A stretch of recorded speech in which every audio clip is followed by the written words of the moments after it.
మాకే ఆశ్చర్యం అనిపించింది. మనం చిన్నతనంలో వీటిని పట్టుకున్నాం, ఇప్పుడు ఊర్లలో కనబడని పరిస్థితి ఉంది వాటిని. కాబట్టి అవి మనకు దొరకకుండా పోతుంది. వాటన్నింటిని కూడా కాపాడుకోవాల్సిన బాధ్యత మన మీద ఉంది. మనం వేరే ప్రాంతాల్లో పోతుంటే వాళ్ళ మ్యూజియాలు చూస్తున్నాం, వాళ్ళ రాష్ట్రం యొక్క సంపద, వాళ్ళు వాడినటువంటి వస్తువుల గురించి కానీ వాళ్ళ చరిత్ర కానీ వింటున్నాం. మరి మన దగ్గర మనం చెప్పుకోవడానికి ఇలాంటి గొప్ప ఆద్య కళ అనేది కూడా చాలా అవసరము. వాటిని కాపాడుకోవడం కూడా చాలా బాధ్యత మనందరి మీద ఉంది.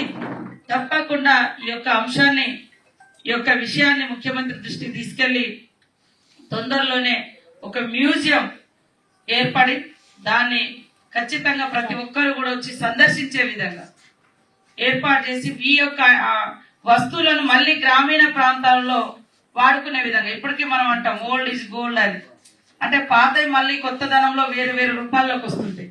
అట్లా మన ఊర్లలో కూడా వాటిని మళ్ళీ తీసుకురావడం కోసం మనం అందరం ప్రయత్నం చేద్దామని నా ప్రయత్నం 100కు 100%.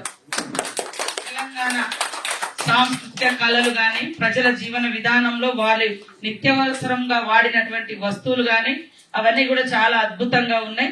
వాటన్నింటినీ కాపాడడం కోసం నేను మీ అందరి సోదరిగా తప్పకుండా ప్రయత్నం చేస్తానని తెలియజేస్తూ వారికి పాదాభివందనాలు తెలియజేస్తాను.